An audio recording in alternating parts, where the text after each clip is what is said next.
Example 13.11, the following distribution gives a cumulative frequencies of the more than type. அப்போ marks obtained the given, the number of students the given in a table இங்கே கொடுத்துருக்காங்க. Change the above the data into a continuous grouped frequency distribution அப்படி மாற்ற சொல்லியிருக்காங்க. அப்போ given distribution is more than type distribution கேட்டிருக்கிறதுனால here we observe that all the 30 students have obtained the marks more than or equal to 5.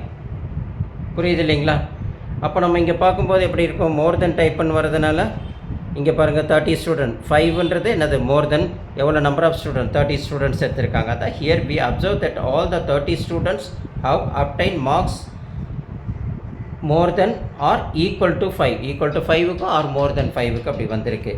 Further since 23 students have obtained score more than or equal to 10, அப்போ அடுத்த further பார்க்கும்போது 10 இல்லைங்களா? அப்போது so the 30 minus 23, the 30 minus 23 பார்த்தா 7 students lies in the class 5 to 10. Similarly we have to find the other classes and their corresponding frequencies.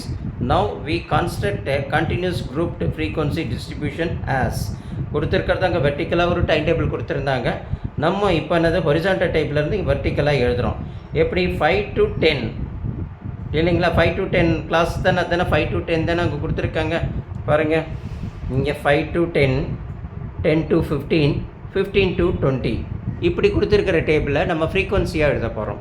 அப்போ எழுதும்போது எப்படி நம்ம பண்ணுறோம் அப்படின்றத இப்போ இங்கே பார்க்குறோம். இப்போ 5 to 10 போட்டாச்சுங்களா அந்த டேபிளில், 10 to 15 இங்கே போட்டாச்சுங்களா, 15 to 20 போட்டாச்சுங்களா. அப்போ மோர் தென் ஆர் ஈக்குவல் டு 20 அப்படின்னு எழுதுகிறோம். அப்போ நம்பர் ஆஃப் ஸ்டூடெண்ட்ஸ் அங்கே நம்ம பார்த்தோம் ப்ரீவியஸாக எவ்வளோ இருந்தது, நம்பர் ஆஃப் ஸ்டூடெண்ட் 30 இல்லைங்களா, 23, 8, 2 அப்படின்னு நம்மளுக்கு இருந்தது.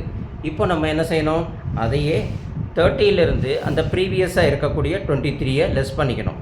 அப்போ பாருங்கள் 30 minus 23 எவ்வளவு 7, புரியுது இல்லைங்களா? அதேமாரி 23 மைனஸ் இங்கே நம்மளுக்கு பார்க்கும்போது என்ன 23 minus 7 வந்திருக்கு. அப்போ 23 மைனஸ் நம்மளுக்கு என்ன செஞ்சிடும், -8 ஈக்குவல் டு 15. அப்போ 15 அடுத்து முடிஞ்ச உடனே என்ன செய்யணும், 18 minus 2 ஈக்குவல் டு 6. அப்போ மோர் தென் இஸ் ஈக்குவல் டு 2. இப்போது இங்கே பார்த்தோம் 5 to 10ல் 30 minus 23 ஈக்குவல் டு 7 சொன்னோம். அது எப்படி பார்த்தோம்னா இது பாருங்கள் 5 to 10 இல்லைங்களா. அப்போ 5 to 10 ஃப்ரீக்வன்சி போட்டாச்சு. அப்போ அதில் நம்ம என்ன சொன்னோம் 30லேருந்து 23, அப்போ நம்மளுக்கு எவ்வளோ கிடைச்சது 7 கிடைச்சது. அதை தான் நம்ம அங்கே எழுதியிருக்கோம் 7ட்டு, புரியுது இல்லைங்களா? இங்கே 7 நம்ம எழுதியிருக்கோம் இல்லைங்களா, இந்த 7 வந்திருக்கு. அடுத்தது நம்ம என்ன பார்க்குறோம், 23 minus 8, அதாவது 10 to 15 ஃப்ரீக்வன்சி டேபிளில் பாருங்கள். அதை தான் இங்கே 10 to 15 ஃப்ரீக்வன்சி டேபிள் எழுதியிருக்கோமா.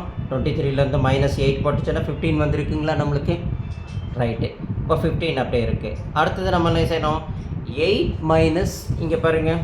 இப்போ இங்கே பார்க்கும்போது 15 to 20 ஃப்ரீக்வன்சி டேபிளில் 15 to 20 வருது. அந்த 15 to 20 தான் நம்ம இங்கே லெஸ் பண்ணி எடுக்கும்போது 15 to 20ன்னா எவ்வளோ வருது, 8 minus 2 இல்லைங்களா. அப்போ பாருங்கள் 15 to 20ல் 8 minus 2 ஈக்குவல் டு 6 அப்படின்னு நம்மளுக்கு வந்திருக்கு. அப்போ மோர் தென் ஆர் ஈக்குவல் டு 20, 20க்கு மேலே எவ்வளோ வருது அப்படின்னு பார்க்கும்போது நம்மளுக்கு இந்த 2 தான் வரும். ஏன்னா இங்கே பாருங்கள் இந்த 23 அப்படியே தான் இங்கே வந்திருக்கு, 23 இங்கே 8 அப்படியே தான் வந்திருக்கு. அப்போ இந்த 2 அப்படியே தான் வந்திருக்கு. So more than or equal to 20ன்னா 2 இப்படி வரும், புரியுது இல்லைங்களா? ஸோ இப்படி அழகாக நீங்கள் புரிஞ்சு இதை என்ன செய்யணும், ப்ராக்டிஸ் பண்ணி பாருங்கள்.